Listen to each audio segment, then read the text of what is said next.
and welcome to our 12th annual Kristallnacht lecture at the University of Verne.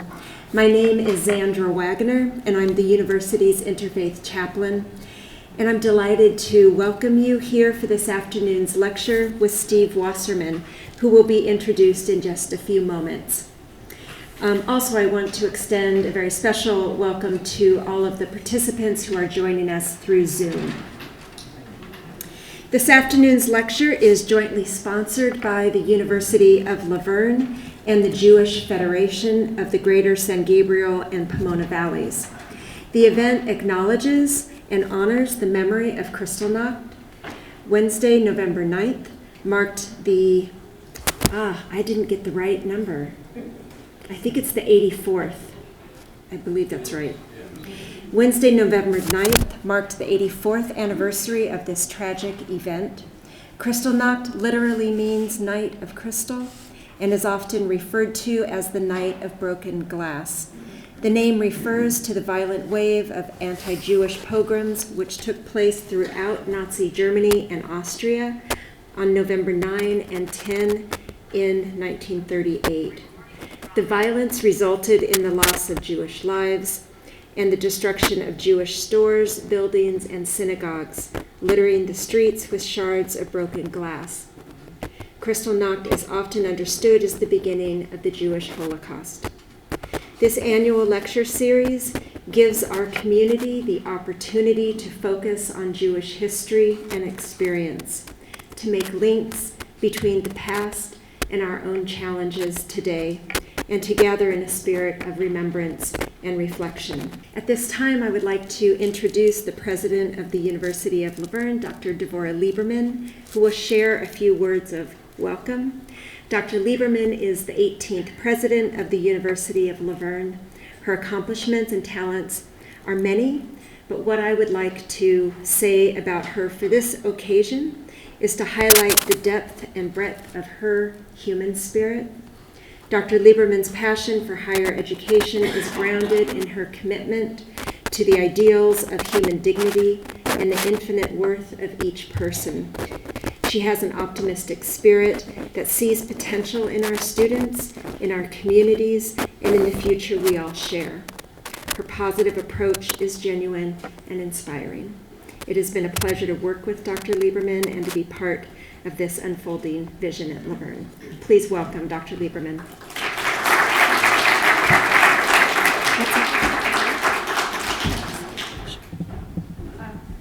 Is that okay? Thank you so much, Xandra. Welcome for those of you that, if this is your first time to the University of Verne, or your second or your third, or you're a student here, thank you for coming today. Welcome to the Ludwig Center. And I thank the Jewish Federation deeply for helping us to achieve our values, to bring people together to learn about the other, and to truly be better together. That's why I came to the university. That's why you're sitting here tonight. And I want to end by saying you are welcome to come back to the university. For lectures are all free, concerts, you can take classes. This is a place where everyone should say, this is where I belong. And tonight, this is exactly where you belong. So first let me say welcome and thank you for coming to this lecture and to the University of Verne. Thank you.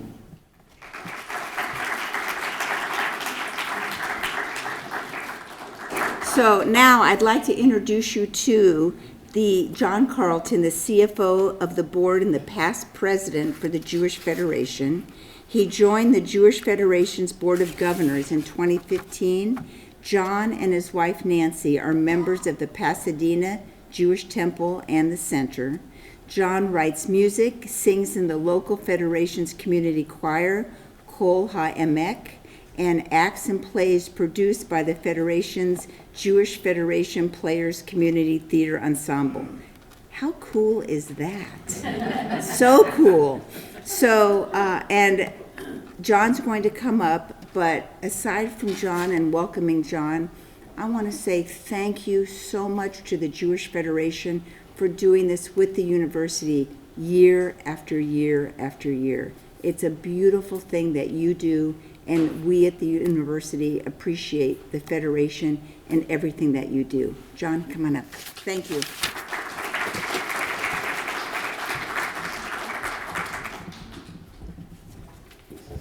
Well, thank you, Dr. Lieberman, and thank you, Zandra.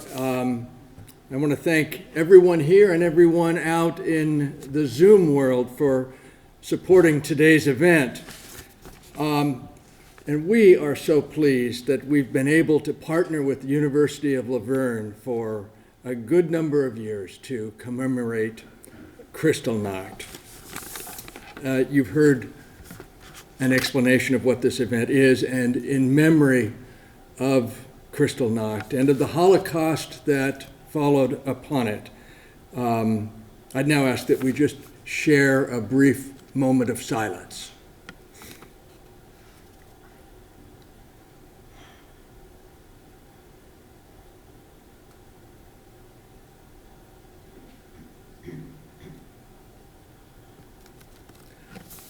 Thank you.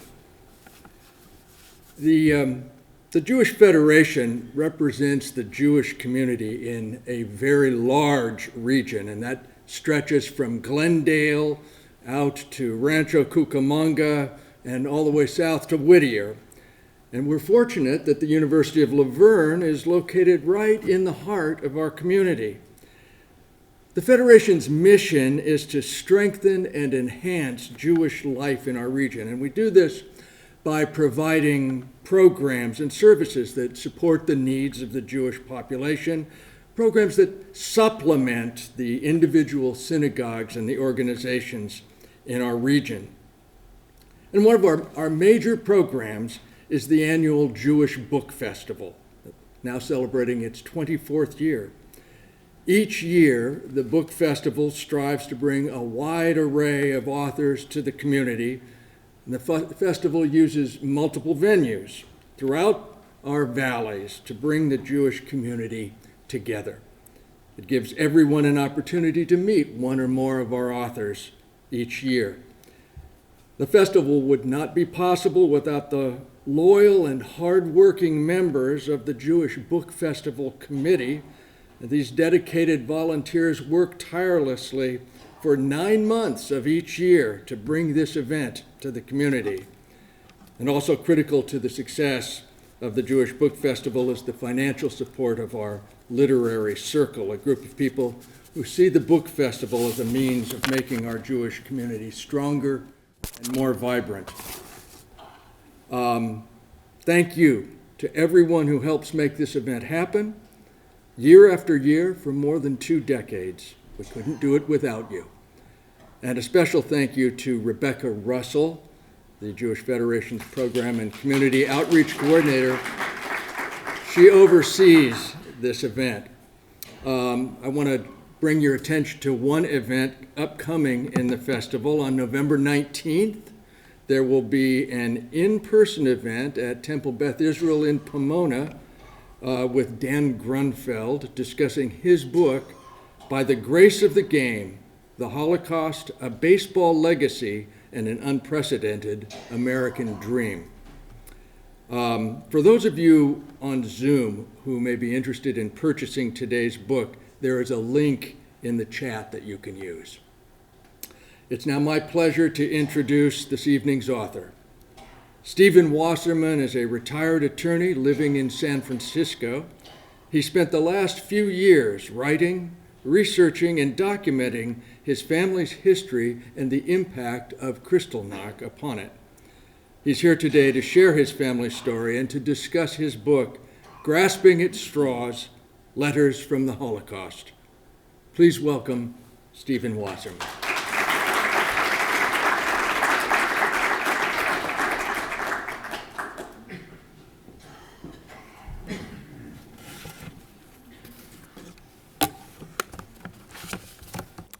Well, thank you, Chaplain Wagner, President Lieberman, and Mr. Carlton for being here today and for the gracious introduction.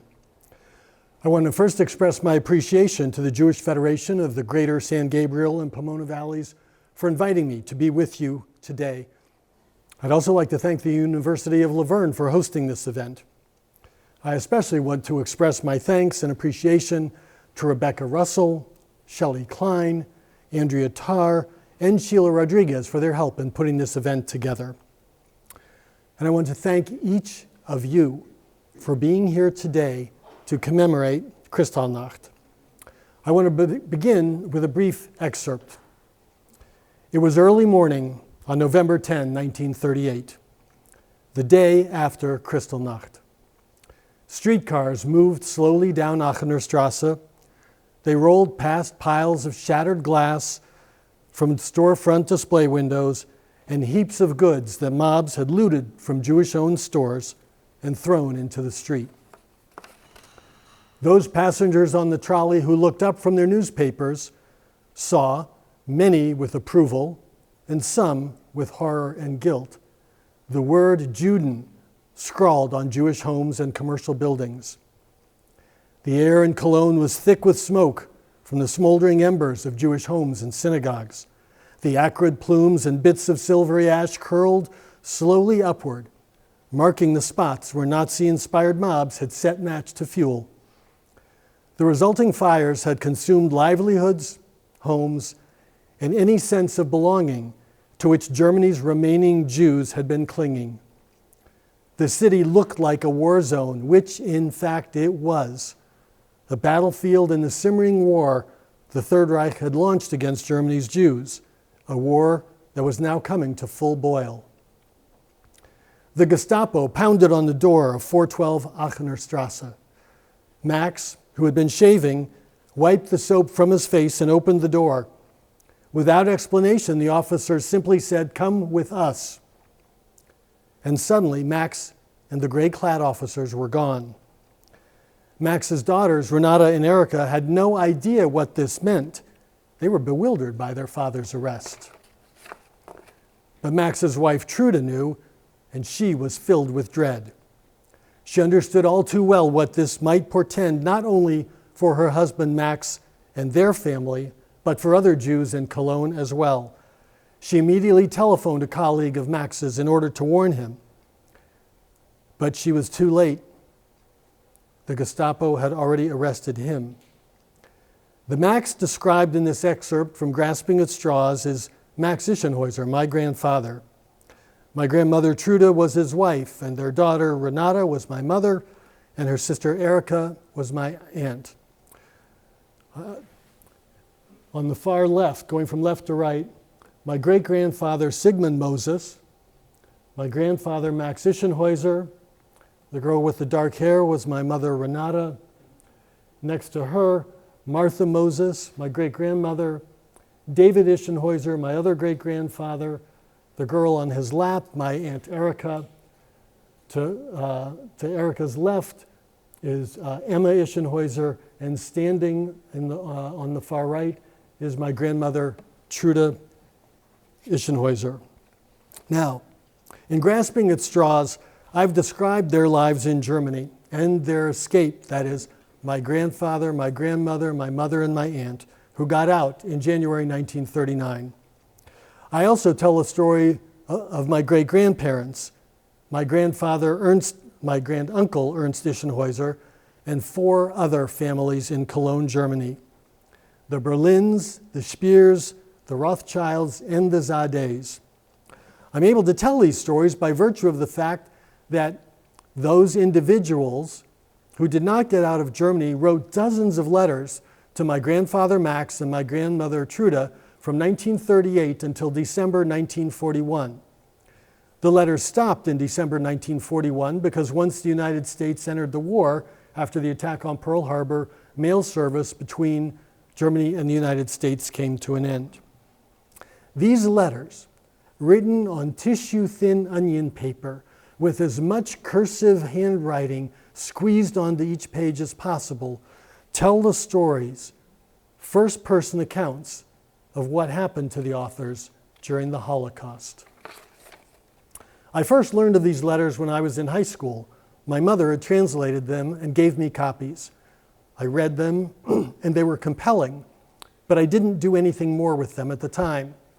I was busy with college, and then law school, then I was busy with my career and my family, but the letters always remained in the back of my mind because they were so significant, so dramatic. A few years before I retired, I decided I would return to them.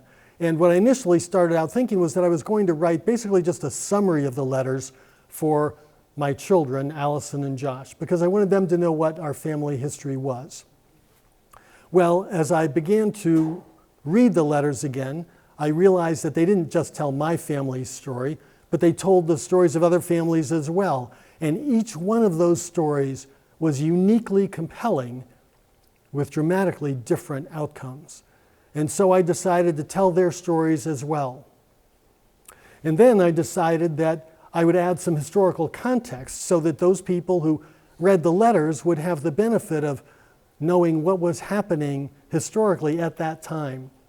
So I began with a summary of Jewish history in Germany. Then I included the history of World War I and the interwar period. I had the benefit of my grandfather Max's handwritten diary, which he kept while he served in the German army during World War I. He served all 4 years in the German army. Both of his brothers served in the German army. All 4 of them were awarded the Iron Cross by the Kaiser's army. And of course, 20 years later, that same nation sought to kill them all. Now, when I began working on the letters, as I said, my mother had translated them, but she translated only those portions that she thought were important. I wanted to be able to give a sense of what everyday life was like, and so I was concerned that there might be details in the letters that she thought were mundane, but that I thought would be important to really convey a sense of what day-to-day life was like. So I wanted to know what the letters said in their entirety. But I had a problem. Because just like the old joke about French, the Germans, they had a different word for everything, and I don't speak or read German. So I started using Google Translate and the camera feature for those documents that were printed, and then I hired a professional translator to help me translate the cursive handwriting, which I had no chance of interpreting on my own. I was hampered by the fact of coming to this project so late in life, by the fact that my great-grandparents were gone, my grandparents were gone, my mother had passed away, and my aunt's memory was really quite limited at that point. However, I was able to track down descendants of a number of people who played significant roles in my family's history. For example, there was one individual who played a very important role in how my family, my grandparents, mother, and aunt got out. I knew his name, so I went online and I found his obituary. His obituary told me what his hometown was. So I went to the online telephone book for his hometown, and I just started calling everyone with the same last name. And eventually I found someone who was in fact related to this gentleman. He was able to put me in touch with one of his granddaughters who lives in Washington, D.C. I found her, we've corresponded for 5 years, shared documents and photographs and memories, and have become close friends. For another individual, 2 individuals, I knew their names. I went on Facebook, and I know a lot of people don't like Facebook, and I'm not a great fan of Facebook either, but it served my purpose in terms of being able to try to find people. And so I simply sent messages to everybody I could find on Facebook with the same last name. Well, I was able to find one of these 2 siblings, one of whom is living in southern France. So that was a way that I was able to connect. Unfortunately, for my purposes, the events in question were simply too painful, and she didn't want to relive them in discussions with me.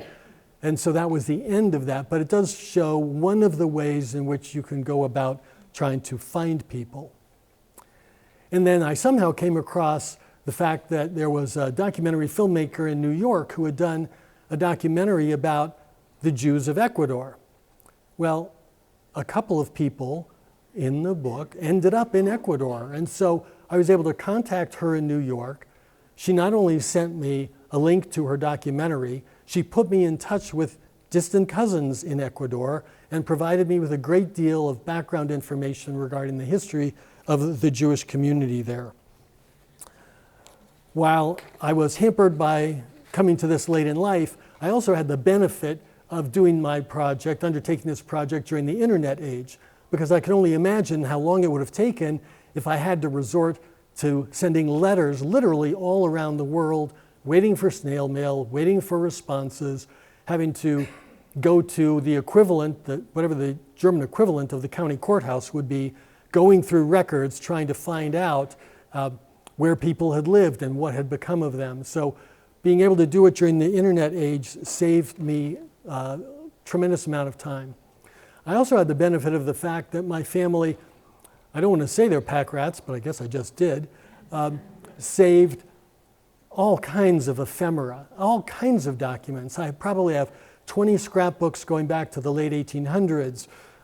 They saved a couple of my mother's workbooks from 4th grade in Germany, passports, shipping manifests, all degrees from universities in Germany, all these other kinds of papers that help me piece together different pieces of their lives and hopefully come to be able to put them together to tell a coherent and a relatively thorough story. So as I mentioned, I included context, not just the interwar period, but then also the events of World War II itself. By the time I was done, instead of just having a memo summarizing what happened to my family, I had what was in fact the equivalent of a book, and that resulted in grasping at straws. Now, as to Kristallnacht, I spoke at a program earlier this year, and the MC asked me, the moderator I should say, asked me, he said, when you were studying this, did you ever want to take some of your family members and these other people by the shoulders and kind of gently shake them a little bit and ask, why were you still there? Why hadn't you left? Wasn't it obvious in 1933, when Hitler was appointed Chancellor of Germany, that this was not a place to be? Excuse me. Wasn't it clear by 1935, when the Nuremberg laws were enacted, that it was time to go? Why were you still there? I want to respond to those questions with some background. My mother's family, the Ischenhäusers, had lived in Germany for generations. My grandfather, Max, was a doctor with a thriving practice. My grandmother, Trude, had gone to college in Germany, which was rare for a woman in those days. Her father owned a bespoke men's clothing store. My great-grandfather and my granduncle operated a thriving lumber business in Cologne. They enjoyed Germany's world-class art and literature and music. They considered themselves to be Germans at least as much as they considered themselves to be Jews. And if proof of this were needed, as I mentioned, all three Ischenhäuser boys served in the German army in World War I, and 100,000 other Jewish men served in the German army, and 10,000 of them died in defense of the fatherland, if you will. The thorough immersion of so many German Jews in German life made them feel that they were part of the nation. It made it difficult for them to believe, even after the National Socialists came to power, and even after the Nuremberg laws were enacted, that their literal existence would be at risk. They could not believe that the country where they had lived for generations and for which they had fought might someday try to kill them. A saying developed in Germany to the effect that there were two kinds of nations in the world: nations where Jews could not live and nations where Jews could not get in. By 1938, Germany was becoming a nation where Jews could not live, and sadly, as we know, virtually the entire rest of the world was made up of nations where Jews could not get in. And there goes the basis for the Holocaust. Another issue preventing people from leaving was the fact that there simply weren't that many berths available on passenger ships. Another issue was money. The Nazis forbade Jews from taking money out of the country. They could exchange their German Reichsmarks into other currencies, but at a 90% penalty rate. So the Nazis kept Jews from taking money out of the country, and the United States didn't want to let Jews in because, due to the lingering effects of the Depression, they were afraid that any Jews who came would take jobs away from American citizens, including American children. Now, of course, one might wonder why American children would be working and not in school, and therefore why the threat to those children's jobs was an actual threat. Nevertheless, the State Department eventually required that for those Jews who wanted to emigrate to the United States, and this was true of other potential immigrants as well, they had to have an affidavit from someone in the United States to the effect that that person, the affiant, would provide financial support for the would-be immigrant. The concern, again, due to the lingering effects of the Depression, was that these immigrants would become a public charge. There's a literal fiscal economic charge or expense on the public till. And so you had to be able to get a declaration from someone here in order that they would support you if you could get a visa. All of these things made it incredibly difficult for people to leave. Now, as I mentioned, one family whose story I tell is the Zadeh family.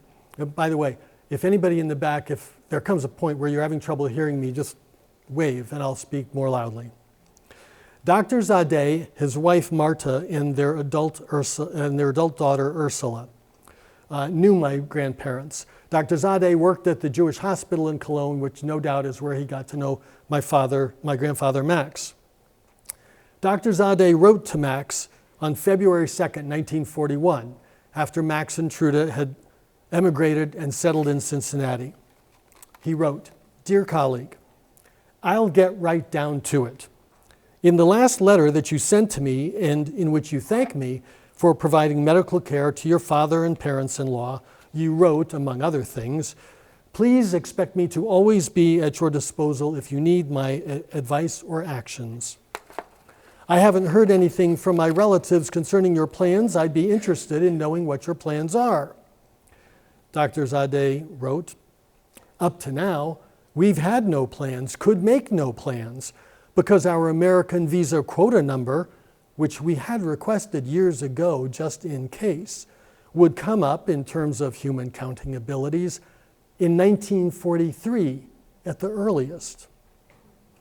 Dr. Zadeh continued, "Apart from this number, however, we do not possess any papers that would facilitate our entry into the United States. No one belonging to our two families, that is, the doctor's family and his wife's family, has emigrated in years or decades. All of them lived in Germany for generations, and no one felt compelled to leave this country. That such a clinging to the home soil wasn't very useful in light of the current situation is something that could not be foreseen. That's something for which I cannot begrudge my ancestors and relatives. It's likely they were as attached to this country, its language, and its culture as I still am to this day." That was Dr. Zadeh in 1941. He continued, "So this is our current situation, and therefore it prompts us to ask the following simple question.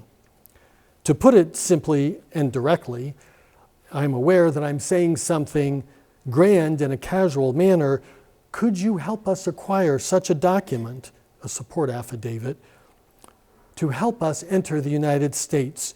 Do you know of any people who, for the love of their fellow man, would be willing to provide us with such an affidavit?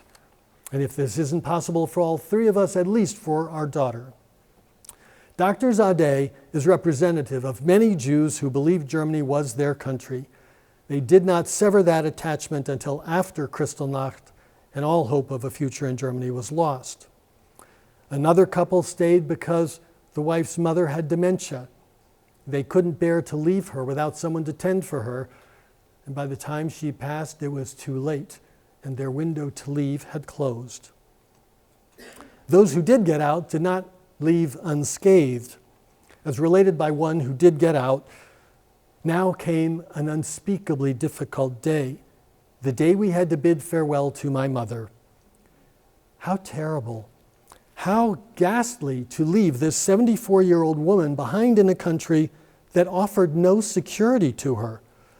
My mother had enough to live on, but for how long? And I, her only child, was about to leave her. She had lost her 2 other children through death. Her son was killed in the army during the war, and her other daughter died at a young age. And now I was leaving her too. It was a fate that cried out to heaven. My grandparents, Max and Trude, had just such a moment when they stood on the train platform in Cologne with their daughters. And their parents had come to say goodbye to them. And they stood there, and this is in my mind's eye, looking at one another, knowing full well that they might well never see one another again. And so while I can understand that someone might ask the question, what were you still doing in Germany in 1938? In light of what I've shared with you, I can understand why Jews were still there. For further perspective, let's look at the United States today. We've seen a torchlight parade of young men crying out, "Jews will not replace us." We've seen arson attacks on synagogues and Jewish community centers. Our clergy have to participate in live fire drills. We've seen Jews killed while attending services, such as the 11 Jews who were murdered at the Tree of Life Synagogue in Pittsburgh. Many shuls have security guards when events take place there. I always say hello to our security guards at the temple I attend in San Francisco.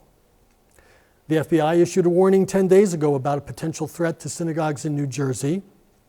A major music star and fashion promoter tweeted to his millions of followers that he was about to go to DEFCON 3 on the Jewish people.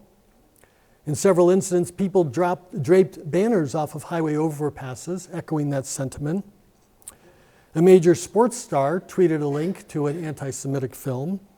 A Senate candidate's wife trolled her husband's opponent as being at most a secular Jew. The Capitol Hill rioter wore a Camp Auschwitz t-shirt.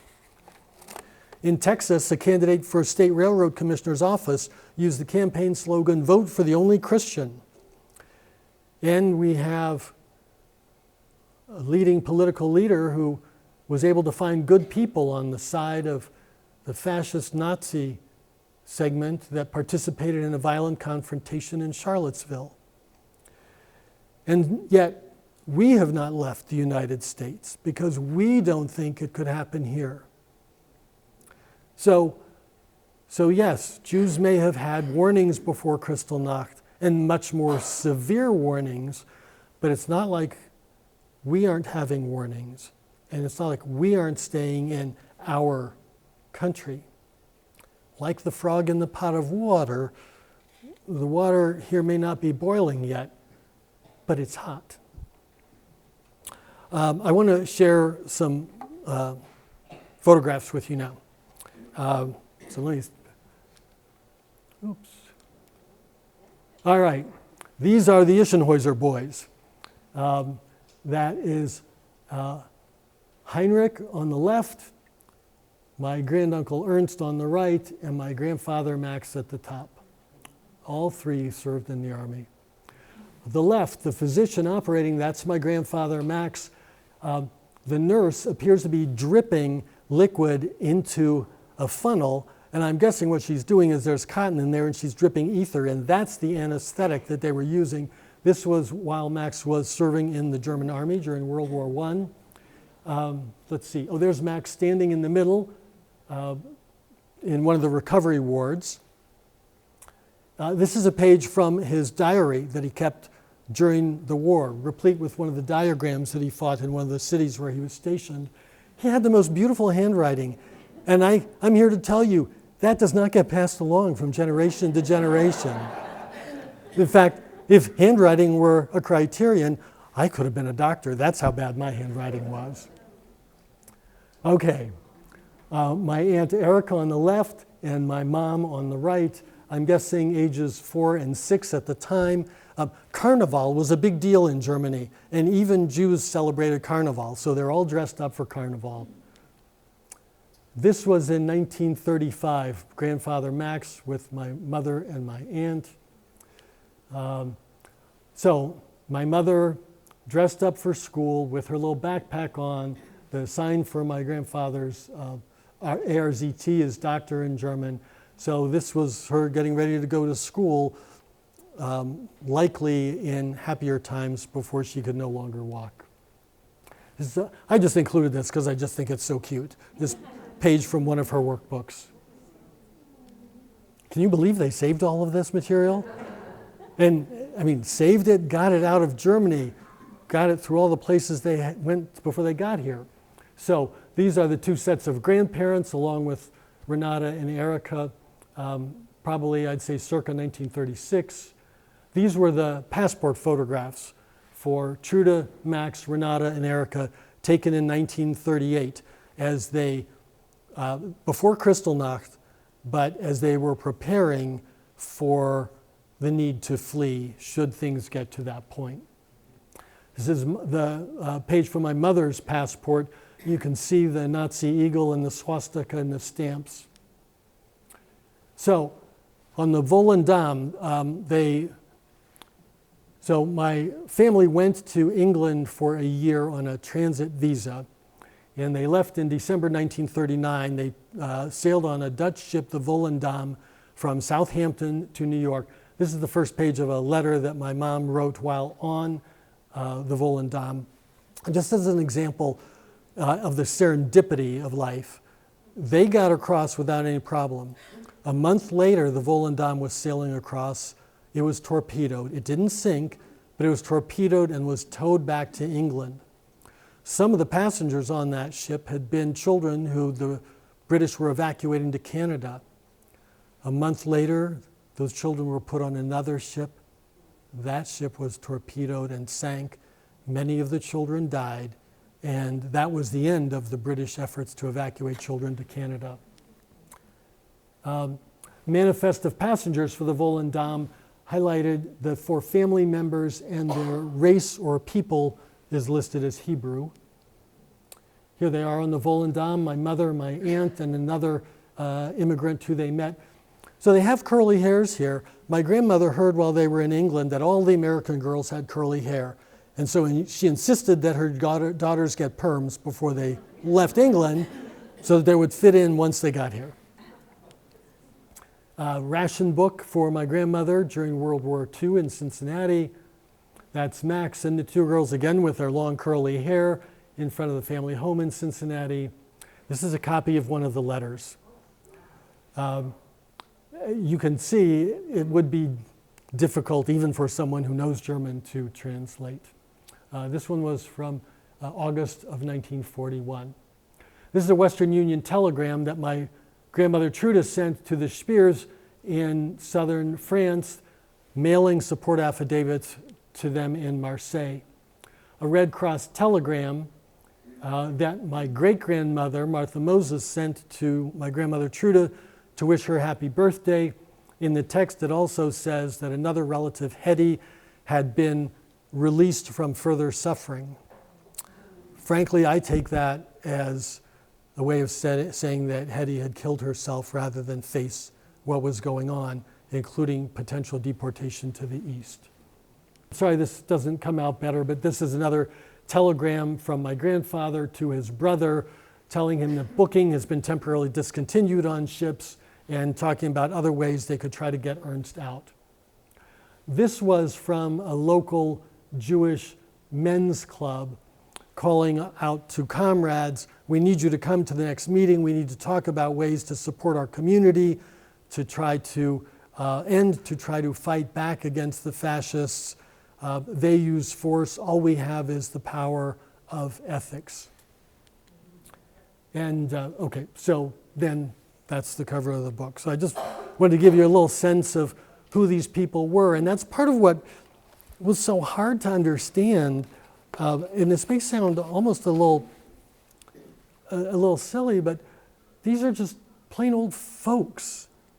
You know, when you look at these people, that's of course one of the great intrinsic ironies of the Nazi regime. The Jews were less than 1% of the German population. They were an inferior race, and yet they somehow controlled the country and thought that they could control the world. I mean, you can't hold those two thoughts at the same time. Okay, so I mentioned that my immediate family went to, well, hopefully I said they went to England when they got out of Germany. And they did this on a transit visa. Now, why a transit visa? Well, the British government was quite clear about the fact that they were concerned, at least some members of the government were concerned, that if they let too many Jews in, they would develop their own Jewish problem. There were people in our State Department who were adamant about limiting the number of visas issued to Jews because they were concerned that we would have a Jewish problem. Imagine the United Kingdom and the United States using the same language to characterize their Jewish populations as a problem. Now, what do the letters tell us, or what did they tell me beyond the specific incidents that they relate? Martha and Sigmund Moses, Truda's parents, and Max's brother Ernst wrote dozens of letters describing what was happening to them and recounting their efforts to get out. And I want to read some excerpts from a few of these letters, and then I'm going to provide you some of what I take from them. Martha wrote in July 1941, they had been evicted from the family home as part of the Aryanization program, by which the regime took over Jewish-owned businesses and homes and gave them to Aryan families, or forced Jewish owners to sell their businesses or homes at a pittance. Max and Truda had to sell their home for a pittance, and in fact, that pittance was never actually even paid. So Martha wrote after they'd been evicted from the home, "My beloved children, we're done with the move. It's, of course, a huge adjustment for us. We have to summon all our willpower to be able to master this situation. The nights are long. There's too much time to brood about everything. How often I think of you, my sweet ones. Our wish to be with you again is always with us, whatever we do. And the thought that one of these days this may come to pass is what gives us the strength to bear all the hardship." Martha wrote again on August 13, 1941. "Today, with great joy, we received your letter from July. The photo of the kids is especially nice. It helps us picture how much Renata has grown up. She looks like a little teenager in this one. It's really visible how tall she has become, but being away from you for 2.5 years is a long time. Erica looks the same, although she has grown taller too. You, dear Max, have not gotten any younger. I hope that in September, parents can sometimes be brutally frank. I hope that in September your practice will start to get busy again, now that you've weathered the first year. Don't worry about us. There's nothing you can do to change our fate. Your imagination is painting a darker picture of our situation than things are in actual reality. After a hard time getting used to this at first, we are now content. We have a nice room. We are staying with people who want to help, and we pretend that we're living in a hotel where you spend weeks at a time in one room. In the evenings, we all get together, that is, those who want to. Otherwise, I play games with Father." And from a letter Martha wrote later in August 1941, "You don't have to say you're sorry for not being able to do anything for us. We have to be patient, like so many other parents, and wait until the war is over, which it surely will be one of these days. If we stay healthy until that date, then hopefully nothing will interfere with our being united. You can feel the longing and the heartache in these letters, even as even as Martha and Sigmund try to convince Max and Trudy that they are okay. Even as they try to keep Max and Trudy from worrying about them, even while they're living through these extraordinary deprivations. I mean, trying to convince your children that, yes, we've been evicted from our home and we're living in what was called a Jew house, where Jews who had been evicted from their homes were forced to live, and telling them, yes, it was the equivalent of just spending a couple of weeks in a hotel. The Spears were a couple the same age as Max and Truda, with children the same age as Renata and Erica. They had fled to Belgium, which sadly turned out not to be far enough. When the Nazis invaded Belgium, they arrested Karl and sent him to an internment camp in Vichy, France. Hildy and their two children joined a massive exodus from Belgium into France, and they eventually joined Karl in the south. Hildy wrote to Truda, "This is a very hard time for us. Apart from the paltry financial resources we have, which will only last a few months, we've lost everything. Our beautiful home and everything we own. We have no clothes. I was only able to bring one small suitcase. We do see my husband and brother every day, but under difficult circumstances. Each day, the women have to wait 2 hours in the blazing sun to be admitted to the camp. We are then allowed to meet with the men, but only in a small courtyard, again with no cover and with no place to sit. We have to stand or lie on the ground. We feel so very powerless, abandoned and alone. Infinite despair. Only visas from across the ocean can save us, and only if they come quickly. Our lives depend on it." By July 27, 1941, Hildy was at a breaking point. She wrote, "I personally have no hope in this matter anymore. I'm so tired of the battle, and only the desperate thoughts of my children pull me back to reality. I worry about Karl's physical condition. The only thing he's able to do is lie down. It's impossible to keep him nourished as he ought to be. You can imagine how worrisome this is. And now I congratulate you, Trudy, on your exemplary children. It must be a real pleasure to be with them. About ours, Karl already wrote to you. Here, there is no use for them to have either talent or industry. Everything one wanted to spare them, they must now endure doubly, and one must be silent and watch." I can't write anymore, Truda. You know how very grateful I am for all your efforts. I wish you continued success with all my heart, for you and yours, with best regards to all, and a kiss for you, your Hildy. And Karl wrote as well and asked Truda to send a snapshot of the family. And once again, dear Truda, and also the affidavit sponsors, our deepest thanks in many regards. Hildy wrote once more, "Truda, you didn't really think we couldn't thank you. I can only tell you that I wish and hope with all my strength that you will reap from your children all the friendship that you have shown us." I also want to share a passage from a letter that a survivor of Auschwitz wrote in December 1945. "In Auschwitz, I worked mostly in heavy construction. They were building an immense concrete canal there. I landed in one of the worst, if not the worst, commandos. A commando was a work unit. We had to carry heavy logs from morning until night, from the train station where they arrived to the place where they were being used.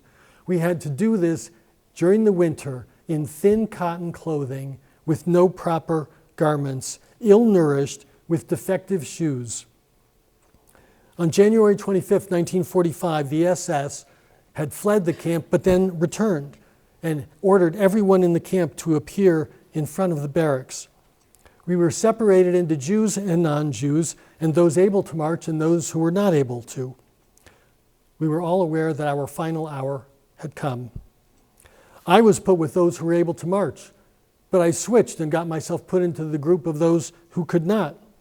Since I told myself the march, which was supposed to be 100 kilometers with only brief rest stops, was going to kill me anyway, So why should I suffer?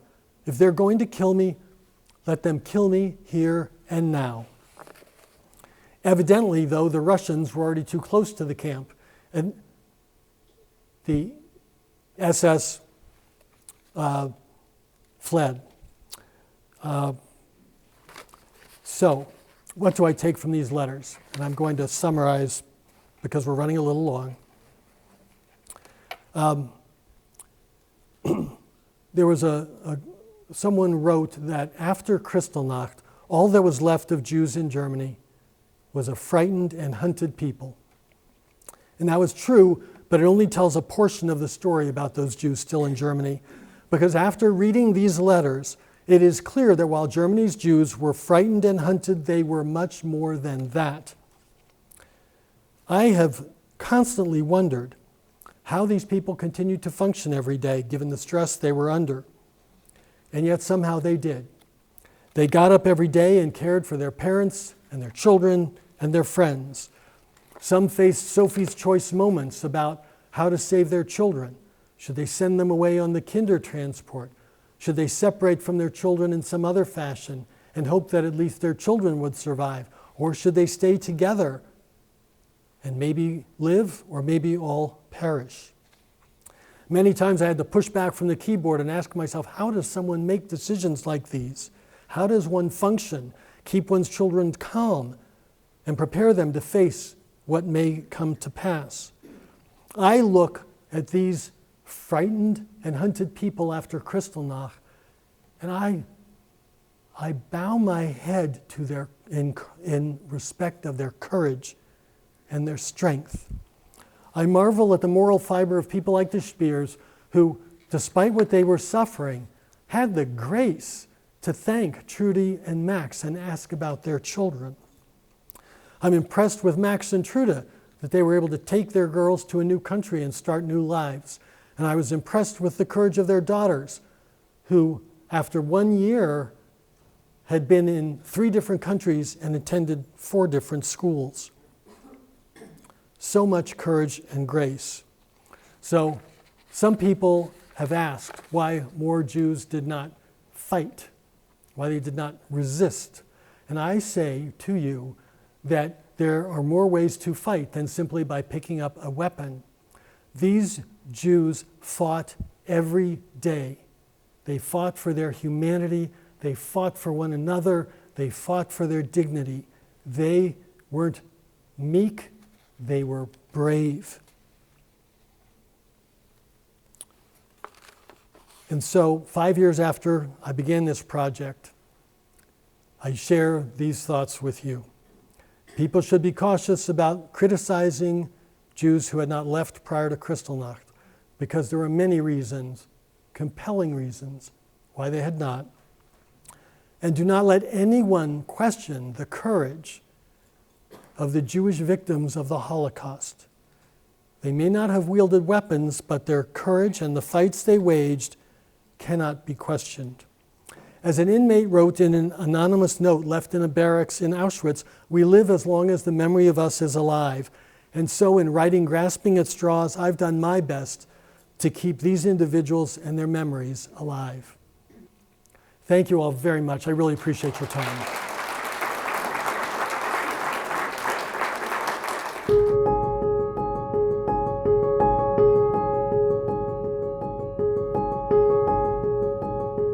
My first question is,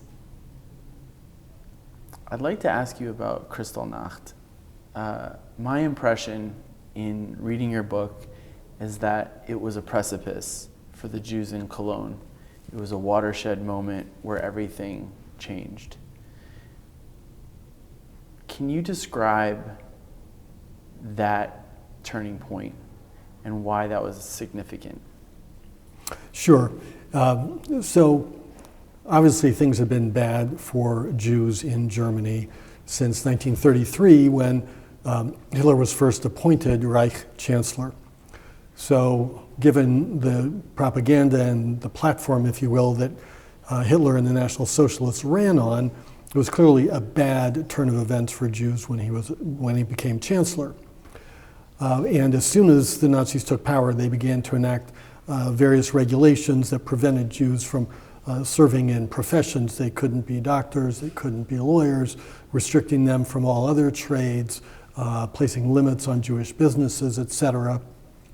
Then by 1935, the Nazis began to enact the Nuremberg laws, which were even more restrictive and more onerous for the Jewish population. So that was another very significant event that further demonstrated that as bad as things were up to that point, they were going to get even worse. And there was a one-day Nazi boycott of Jewish businesses prior to Kristallnacht. Kristallnacht was the first nationwide coordinated pogrom in Germany. It occurred through cities and towns throughout Germany. It was instigated by the government. It resulted in vastly greater destruction of Jewish property and Jewish businesses than had occurred prior to that point. Thousands and thousands of Jewish businesses and homes and synagogues were burned. And 30,000 Jewish men were arrested the day after Kristallnacht. So this was by far the largest mass incarceration of Jews up to that point. And they came to Max's door, and my impression was he didn't completely grasp the gravity of what was happening, but Trudy, his wife, had a sense that something was deeply wrong. And you described this dissent culturally, politically. Can you describe that moment when they came to Max's door and his point of view, his wife's point of view? What was that moment like? So to some extent, I'm going to be projecting here because I wasn't there and I didn't have the opportunity to speak with them about the event.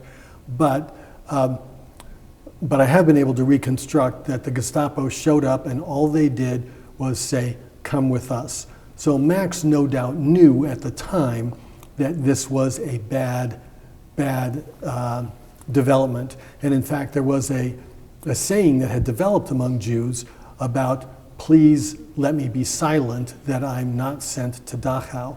So Jews were aware that the Dachau concentration camp already existed. It had been primarily used for political prisoners up to that point, but to some extent also for Jews. So Max really didn't have time to react or say anything. The Nazis, the Gestapo came to the door, said, "You're under arrest," and left with him. Trudy knew as well that this was a terrible development because she didn't know where he was going to go, but being a Jew and being arrested was not a situation that you wanted to be in. So she tried to warn one of his colleagues who had children the same age as her and Max's children. He too had already been arrested. Now, one interesting thing that I learned while I was doing my research is that men generally were less inclined or more reticent about emigrating than women. Men, since they were by and large the breadwinners back in the day, were more concerned, I shouldn't say more concerned, but were very concerned about whether they would be able to support their families if they left and started a life in another country. By and large, women, from what I have read, were more ready to sacrifice financial and economic well-being in order to get to a place of greater safety.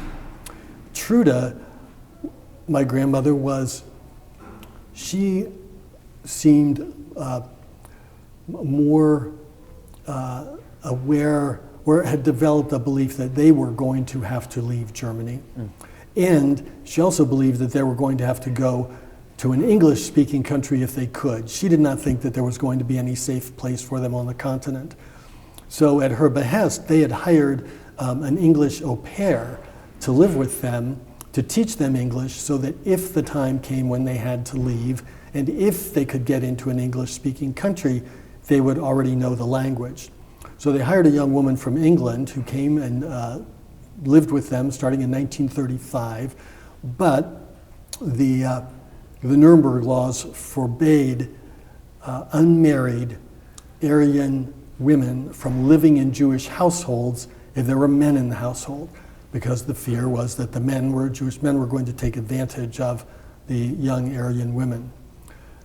So in any event, Trudy was well aware that this was a disastrous moment for them, and so she sprang into action trying to figure out, okay, what can I do next to try to get my husband released, and then figure out where do we go from here. I'd like to follow Truda's instinct.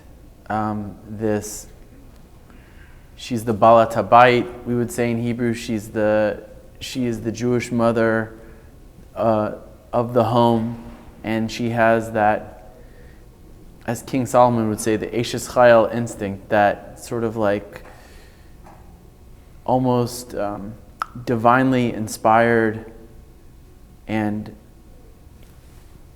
strong motherly instinct. And she could sense what was so dangerous for her family. That's an instinct that only a Jewish mother has, is that, any mother has that instinct. Culturally, there is something specific about that instinct of a Jewish mother that I know personally and you know personally. I want to ask you to follow that train of thought, and I want to ask you, what was going on culturally, politically? You said it was a dissent. The chapter title, I thought, "The Jews Are Our Misfortune." The way that you described that descent into socialism, in the culture death that was engulfing Germany, the scapegoating, the radicalization. What was Truda seeing around her, and what was this Jews Are Our Misfortune? Why did you title it that, and what was Truda seeing? Well, I'll just give you two small incidents as examples. So my mother was born in 1928, and by 1935-36 she was going to school. Typically in the morning, what she would do is she would leave the house, she'd walk several blocks down the street, she'd get on the streetcar would then take her to school. Well, one morning, she walks out the front door, she has her little leather backpack on, she's ready to go to school, and as she's walking down the street, a gang of children start chasing her down the street, calling her names and throwing stones at her. So, that was the last morning that she ever tried to walk to school and take the streetcar. From then on, she and several other Jewish children who lived nearby had to share a cab to get to school because it simply wasn't safe for them to be out on the street. So Trudy knew about that. One of the letters that, of which I have a copy, Truda wrote to her parents when she and Max and the family were away on vacation, and she wrote, "I really don't want to come home because I fear the street." She doesn't like going out in public because it's not physically safe anymore. And even if you weren't physically set upon by people, you could feel the stares and the anger and the hatred. There was another person who wrote about this same sentiment, and she said that this was before Jews were banned or prohibited from going to concerts. And she said, "I'm just not going to go anymore. I can't bear to be among so many people who hate me." So in addition to being barred from virtually every kind of business or money-generating activity, such that Jews were no longer able to support themselves, and eventually being banned from going to movie theaters and going to plays. They couldn't perform, they couldn't be actors, they couldn't be musicians, they couldn't be movie directors, they couldn't be writers. They ultimately weren't allowed to go and use parks. They couldn't use public transportation. The Nazi regime wormed its way down into even the smallest aspects of cultural and economic life, with the ultimate goal of excluding Germany's Jews from the economic, political and social life of the nation. And they did it bit by bit, but they missed nothing. And so there was this constant descent further and further down into what became this hell in Germany, where Jews had no way to support themselves and were regarded as this evil within the nation, and just couldn't even comfortably walk on the street because of the vibe, if you will, that they got from their fellow countrymen. I found what you just said, as well as all of the letters that you included in here, to be so visceral, and they really, words from the heart enter the heart. And when you're reading something that someone wrote on a page and sent to someone, and they're addressing them interpersonally, and then we're having the opportunity to read this now with the historical context, I thought that those were some of the heaviest moments in the book. Can I ask you for another, please? What is another letter that you can instantly recall that for you carries that kind of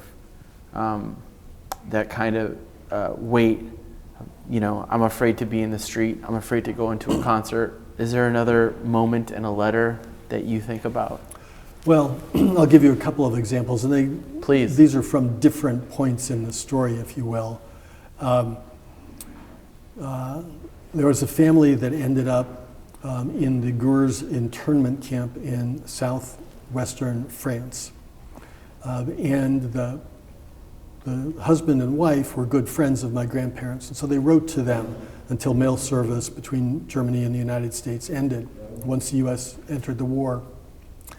And the mother, who had 2 children the same ages as my mom and my aunt were at the time, wrote about how she was so exhausted from the daily battle of trying to figure out, how can I get enough food? How can I keep my ailing husband nourished in order to keep him alive so that he can help us? And one of the phrases she used was infinite despair. I mean, the thought of someone who is so troubled and so worried that her predominant emotion is infinite despair tells you how deep the hole was in which they found themselves. Related to that was a letter that her husband Carl wrote to my grandparents, in which he described what their rations were in the internment camp. And I don't have complete recall of what the numbers were, but I can give you a feel for it.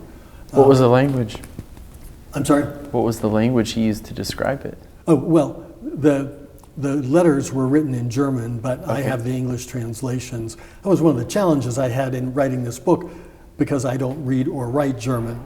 Sure. And as the old joke about French goes, the Germans have a different word for everything. Sure. So I had to hire a translator, and also used some other apps to try to translate.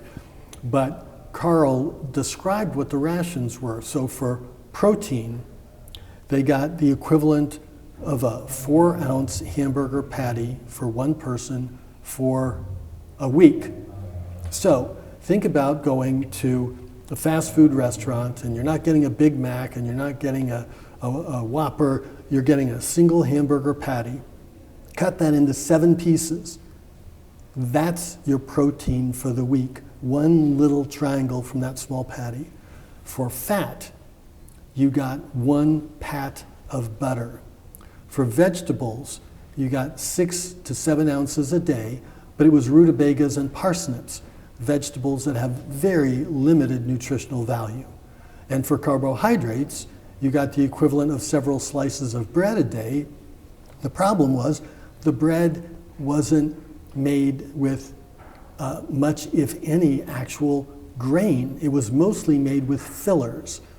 So to circle back to your question, which is some phrases that I can remember, Carl listed what the rations were, And then he said, commentary is superfluous. And he's right, because when you read what those rations were and what they were made of, there isn't much more that you can say about it. It's clearly a starvation diet. It's a diet devoid of nutrients and vitamins, putting the internees at risk of vitamin deficiency diseases like beriberi, and ultimately depriving them of enough energy to be able to really function at any significant level on a day-to-day basis. So infinite despair and commentary is superfluous were phrases that just really that had a tremendous impact on me. Let's go back in time to a happier place. They spoke Yiddish in the home, I assume, German, Yiddish, probably both. What was their Jewish home life like? Friday night, Saturday afternoon, what was their Shabbos table like? What kind of Jewish home did they have, religious or secular? So I'm not going to be able to give you quite as much detail as you would like, again, because of the passage of time. And unfortunately, I started this project and wrote the book long after my grandparents had passed away. My mother had already passed away, and my aunt's recollection was fairly limited. But any Jewish identity? Yeah, but for example, my grandfather Max served in the German army during World War I, all 4 years, 1914 to 1918. Both his brothers served in the German army. All three were awarded the Iron Cross for their service. And Max kept a handwritten diary throughout the war. And in his diary, he would say that I went to this town in order to celebrate Rosh Hashanah. And we were able to go into this town in order to try to have a Seder. And then I have dozens of letters and postcards that he wrote to his parents while he was in the service during the First World War, in which he would say, I hope you had a nice Shabbos, and I hope that give my best wishes to the family for Hanukkah. So they were well aware of the Jewish holidays. From what I've been able to reconstruct, they were not particularly observant. Max was bar mitzvah, but they weren't Orthodox, and they didn't regularly attend Shabbos services, but they clearly had a Jewish identity. And to the Nazi regime, they were Jewish enough. I mean, they were targeted not because of what they did, but who they were. Well, right. It didn't matter and what they were. It didn't matter what kind of Jew you Right. were, how observant you were. If you were Jewish, that was really all that mattered. I wanted to ask you about your knowledge, not only of Kristallnacht, which is really described in detail, but towards the end of the book, when you start alluding to the death camps. Mm-hmm. What can you tell me about the death camps that we don't know from reading a history book? Oh, well, that's a sort of a hard question to answer in that so much has been written about them. Right. I can say, for example, when the SS was planning to evacuate one of the camps close to the end of the war, and they were ordering all of the inmates to line up to march back towards Germany, and they were going to have these people, the inmates, march in the dead of winter with no coats, no boots, no place to rest along the way, so that in all likelihood, and it turned out to be in fact, those people who made the march, probably 90% overall, died along the way, either died from exposure or they started to lag behind, and the SS who were guarding the march shot them because they couldn't keep up.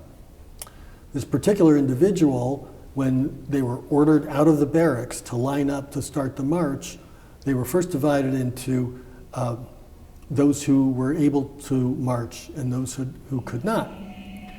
And he wrote, after the fact, he said, I was able to march, but I just got into the other group because I knew I was probably going to die on the march. So if they're going to kill me, let them just kill me here and now. And I thought, what an act of bravery, what an act of courage to just say, you know what, I'm done. I'm taking a stand here. I'm taking control of my destiny. So I suspect that there were many other inmates who made similar decisions in an effort to exercise whatever limited control they could over their fates. I want to ask you a deeply personal question about your grandfather's death and what it means to you. How do you make his death a Kiddush Hashem? How do you make his death a blessing for us all? I started out writing this. I didn't start out to write a book. I started out to just write a summary of these letters for my children so that they would know what our family history was. And as I read the letters, I realized that they not only told the story of my family, but they told the stories of 4 other families as well. And those stories were compelling in their own right. So I decided to include those. And the further I got into the project and the longer it became, and as I became more invested in the fates of these people, I felt like I had a duty to tell these stories and make sure these people weren't forgotten, and to make sure that what happened to them became part of the historical record. And so that's what I'd like to think I've done by turning this into a book so that it is available to anyone who is interested in the subject, so that these people and their suffering doesn't just fade away. These people, the folks about whom I've written, the people who wrote these letters, they were just normal people going about their daily lives. They weren't bothering anyone, and yet this horrific fate fell upon them. That needs to be known and remembered. Frankly, there are lessons we can take from that today as we look around our own world. But I wanted to share the courage that I feel these people demonstrated as they suffered and met their fates. I wanted to share with my children how talented and courageous their grandparents and great-grandparents were in facing the hurdles and the threats and the obstacles with which they had to deal. Max, he was a physician, he was a poet, he was a very skilled artist. I have probably 15 to 20 beautiful drawings and sketches that he made. He kept his diary during World War I in this beautiful cursive handwriting with maps that he drew of all the different battlefields where he fought and was stationed. So I think sharing with my family and with anyone else who wants to read the book, hopefully they will get a sense of how talented and warm and brave all of these people were. Sometimes victims of the Holocaust, people ask the question, well, why didn't they fight? Why didn't they resist? For me, there are at least 2 false premises in those questions. One is that there was much they could have done to resist, notwithstanding what the fighters in the Warsaw Ghetto were able to achieve when they decided to take up arms. But But in the grand scheme of things, the ability to resist with a gun, if you will, was pretty limited. The other false premise is that they didn't fight. They fought every day to maintain their humanity. They got up every day and fought to protect their children, take care of their parents, find enough food to stay alive, to keep their heads up, notwithstanding what they were suffering in the moment, and notwithstanding what they knew might well happen to them if they were ordered to be evacuated to the east, which is, of course, a way of paraphrasing being shipped off to the death camps in Poland. You have this great perspective on who they were.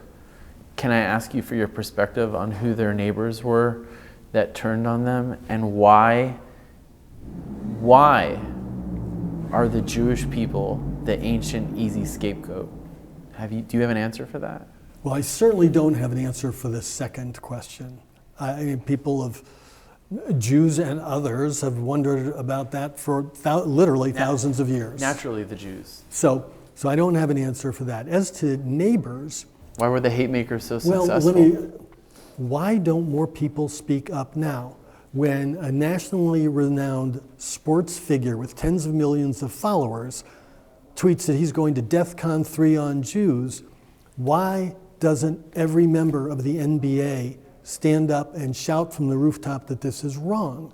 Okay? You're talking about Kanye West and Kyrie Irving. I was talking about Kyrie, but Kanye the same thing. Right. Why isn't there a more vigorous reaction from every corner, whether it's the entertainment industry or the sports industry or from political leaders across the spectrum? I don't know why. As for their neighbors, so my grandmother Truda had a good non-Jewish friend, a woman she had known for many, many years. They were very close. They'd even traveled together. This woman's husband was, I'm going to say a priest, but in this moment I don't recall what denomination he was. I think he was a pastor. And he knew Truda well. But eventually things got to the point where if she was walking down the street and he was walking towards her, he would either cross the street or he simply wouldn't acknowledge her. Why? Because he was afraid. He was afraid, this is my projection, this is what I think the case was, he was afraid to be seen associating with a Jew because other Germans were all too ready to turn in their neighbors, right? And spy on their neighbors and say, oh yes, so-and-so is buying more food than they need for however many people lived in the house. They must be hiding Jews in there. So a lot of people were just fearful that the mob would turn on them if they were seen as being friendly with Jews or patronizing a Jewish store, anything like that. It was fear, I think, more than a lack of moral awareness of what was right and what was wrong. Politically, we have both sides on the fringes of familiar territory. On one side, we could say on the alt-left, socialism is coming this way. On the alt-right, fascism is coming this way. And we see the middle shrinking. We see the traditional American politics, statesman politics, shrinking in the middle, as we see socialism and fascism being flirted with in this country. We have seen cohort groups in this country targeted as the other, for example, Mexicans. What do you see about the examples that I pointed out and other examples where we are losing that special moral high ground that we have as the defeaters of fascism, as the defeaters of Nazis? when you see those kinds of things happening in the United States and other examples that I'm sure you're thinking about, what do you see as,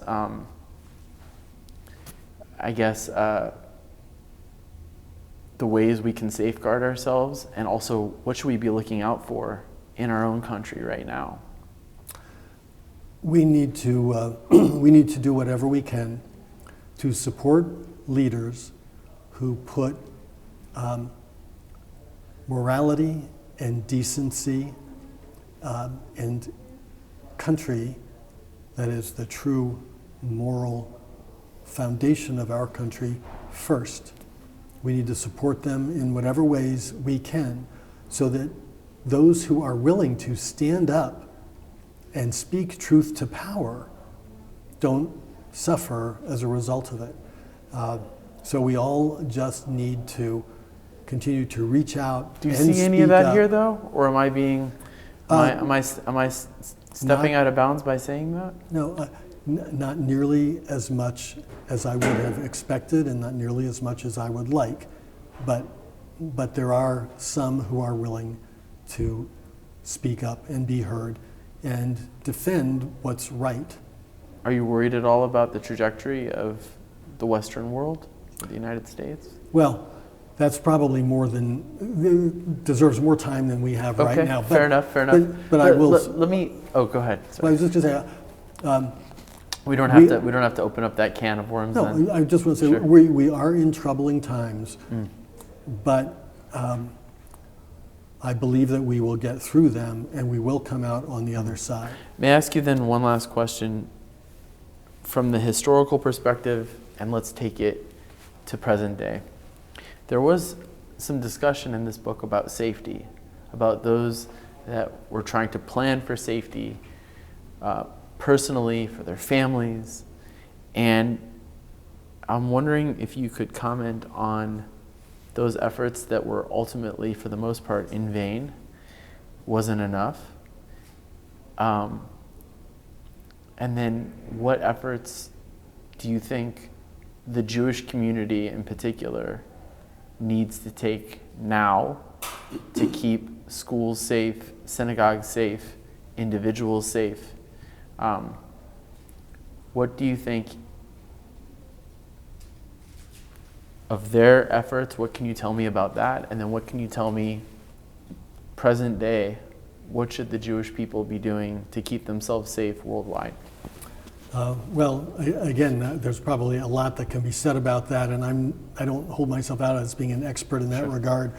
I think most Jewish communities are taking steps. They're sad to say that now most community centers and synagogues probably have security guards, and clergy are taking live fire drills so that they know how to deal with an incident should someone come on campus, if you will, and pose a threat. So we all just need to be alert and vigilant, and hope that those who would do harm can be found before they can act on their thoughts. Is there any historical tidbit that you wanted to share? I did notice there was some discussion of that kind of thing, where there was, as things were happening and changing, there were some efforts made. Maybe we can learn from history. Is there anything that comes to mind? Things that either worked or didn't work, or were heart-wrenching or significant, memorable? No, I didn't really delve into what was being done specifically. I mean, it was certainly the German Jewish community, as the threat became ever more real, they met among themselves and with community leaders and tried to figure out ways that they could support one another economically as well as remain safe. But I didn't get far enough into the weeds to really be able to answer that question. Fair enough. Well, at the end of the day, what would you like to leave us with? What is the most important message of your research, of this book, of the legacy of these families? What do you want people to never forget to use a slogan that has become synonymous with the death of 6 million? I want people to know and remember that the victims of the Holocaust were good, decent, hardworking people who did not deserve what happened to them, and that they were brave and they were courageous and they fought every day to maintain their decency and their humanity and to take care of themselves and their families. They were fighters and they deserve our respect. Whether or not they picked up a gun is beside the point. They were brave and they were courageous and they deserve to be remembered and honored. Thank you. Thank you. I appreciate your time.